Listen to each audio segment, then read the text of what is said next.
Hello बच्चों, बस हिंदी वसंत में पार्ट 15 नौकर हमने आपको पढ़ाया है। पार्ट 14 आपको नहीं करना है। 13 के बाद 14 आपका सिलेबस में नहीं है, फिर सीधे 15 है।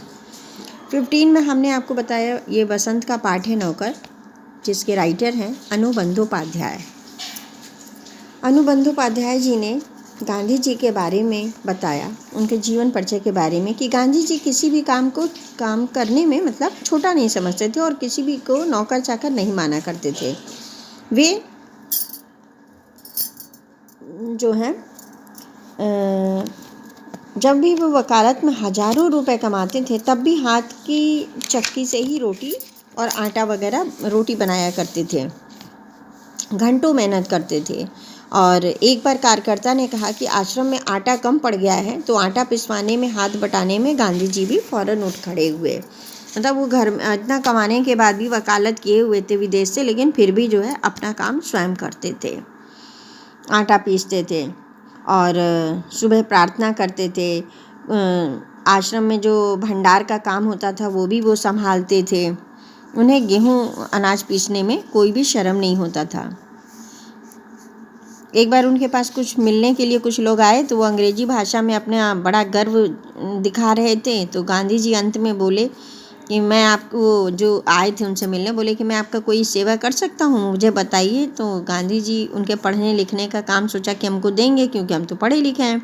पर गांधी जी उनके मन की भाव को समझ गए और उन्होंने कहा कि थाली में गेहूँ बिन डालिए।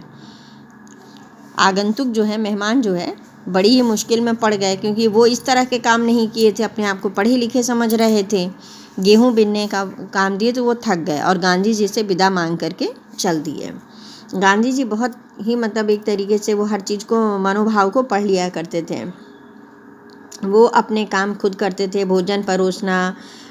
और एक बार कहते हैं कि दक्षिण अफ्रीका के जेल में थे, तो वहाँ पर भी कैदियों को खाना परोसा करते थे, उनके बर्तन भी मांजा करते थे। और आश्रम के निर्माण में भी जो है वो सारा काम करते थे। और वो फल सब्जी अनाज के पौष्टिक गुणों को बहुत उस पर महत्व देते थे, कि उसको कैसे धोना है, कैसे रखना है, इन सब चीज़ों के बारे में। कि उबली हुई सब्जी बेस्वाद ना हो जाए, और मतलब कुछ भी खाना पीना सब के बारे में वो बहुत अच्छे से ध्यान दिया करते थे। और वो कभी थकते नहीं थे। आश्रम के लिए कुएं से पानी भी खींच कर लाते थे। हर प्रकार का काम करने की उनके अंदर एक अद्भुत क्षमता और शक्ति थी, कभी थकते नहीं थे। उन्होंने बोअर युद्ध के दौरान भी घायलों को स्ट्रेचर पर बैठाया। बोअर युद्ध था, उसमें भी उन्होंने घायलों को स्ट्रेचर पर बैठाया, उनको खींचकर काफ़ी दूर दूर तक ले गए। मीलों पैदल चला करते थे वो, अपना नाश्ता बनाना, खाना बनाना, सब कुछ खुद ही काम करते थे। बर्तनों में पानी भर डालना, गांधी जी को ये सब चीज़ें जो हैं काम करना बहुत अच्छा लगता था। छोटे बच्चों के नहाने का एक टब उठा लिया और कुएं से उसमें पानी भरकर टब को सिर पर उठाकर आश्रम ले आए। बेचारे कार्यकर्ता को बहुत पछतावा हुआ। मतलब कोई भी काम करने वाला अगर मना कर देता था, तो गांधी जी उस काम को खुद करके उसे बताते थे। वो कितने 42 मील तक पैदल चल सकते थे। घर में बना कुछ नाश्ता साथ लेकर 2 बजे ही निकल पड़ते थे और शहर में खरीदारी करते हुए शाम होते होते वापस फॉर्म पर अपने लौट आते थे। और इस तरह सभी साथी भी उनके इसी उदाहरण का खुशी खुशी अनुकरण करते थे। दक्षिण अफ्रीका के बोअर युद्ध के दौरान भी उन्होंने घायलों को स्ट्रेचर पर लाद कर 25-25 मील तक उन्होंने उनको स्ट्रेचर पर डालकर ले गए। एक बार तालाब की भराई का काम चल रहा था, तो वहाँ पे भी गांधी जी जो उनके साथियों के लिए अपना सुबह का काम ख़त्म करके जब वो लोग फावड़े कुदाल लेकर वापस लौटते थे, तो गांधी जी उनके लिए तस्तरियों में फल और नाश्ता वगैरह बनाकर लेकर रखते थे और मुस्कुराकर उनका स्वागत करते थे। वो थके मांदे होते थे, फिर भी अपनी थकान भूल जाया करते थे। एक बार दक्षिण अफ्रीका में रहने वाले भारतीयों ने उनको एक नेता के रूप में उनके अपने वहाँ आमंत्रित किया, भोज पर, शाकाहारी भोज पर आमंत्रित किया। और छात्रों ने इस अवसर पर स्वयं ही मतलब खाना वाना बनाने की तैयारी किया। तीसरे पहर 2 बजे एक दुबला पतला और छहरा मतलब पतले दुबले से एक आदमी उसी ग्रुप में उनके शामिल हो गए और बर्तन वर्तन साफ़ करने लगे, सब्जी काटने लगे, मतलब छोटे मोटे कामों को करने लगे। तो बाद में छात्रों को ध्यान आया कि ये छात्रों का नेता जब वहाँ पर आया और वो देखा कि ये पतला दुबला आदमी कौन है और जो शाम तक भोज में निमंत्रित उनको मतलब काम करता जा रहा है, तब उसने बताया कि ये जो पतला दुबला आदमी है जिसको हमने भोज पर बुलाया है, भोजन पर, वही ये सम्मानित अतिथि गांधी जी थे। गांधी जी दूसरों से काम लेने में तो बहुत सख्त थे, लेकिन अपने लिए दूसरों से काम कराना उन्हें नापसंद था। वो अपने लिए कभी किसी से दूसरे से काम नहीं कराते थे और हमेशा कहते थे कि कोई भी नौकर नहीं है। रात सोने से पहले वो अपने घर में साफ़ सफाई कर लेते थे। गांधी जी हमेशा जो है लिखते समय लालटेन का तेल खत्म हो जाता था तो चंद्रमा की रोशनी में अपना पत्र पूरा कर लेते थे, लेकिन सोते हुए या थके हुए अपने साथी को जगाना पसंद नहीं करते थे। गांधी जी स्वयं रसोई में बैठकर अपने रसोइयों को खाखरा बनाने की विधि सिखाई जब वह 78 वर्ष के थे, मतलब 78 की उम्र में थे।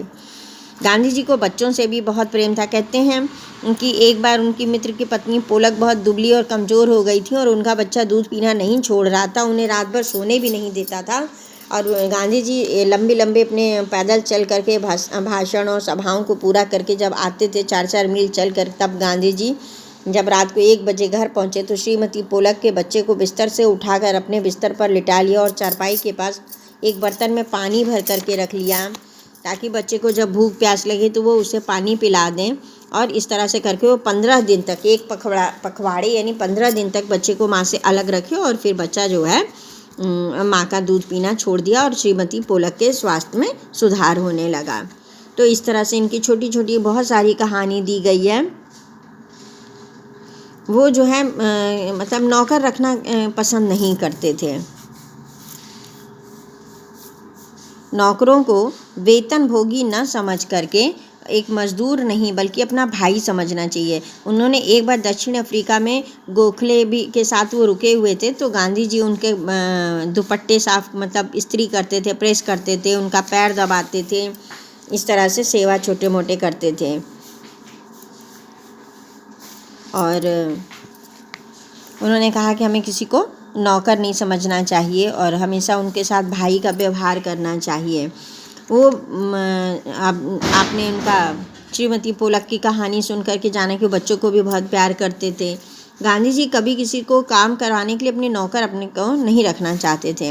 इंग्लैंड में उन्होंने देखा कि लोग नौकरों को भाई के समान मानते हैं विदेशों में, तो वो भी कहते थे, उन्हें बड़ा अच्छा लगा इन सब चीज़ों को देख करके कि ऐसा ही होना चाहिए कि कोई भी नौकर नहीं है, उसको अपना भाई बंधु ही मान करके रखना चाहिए।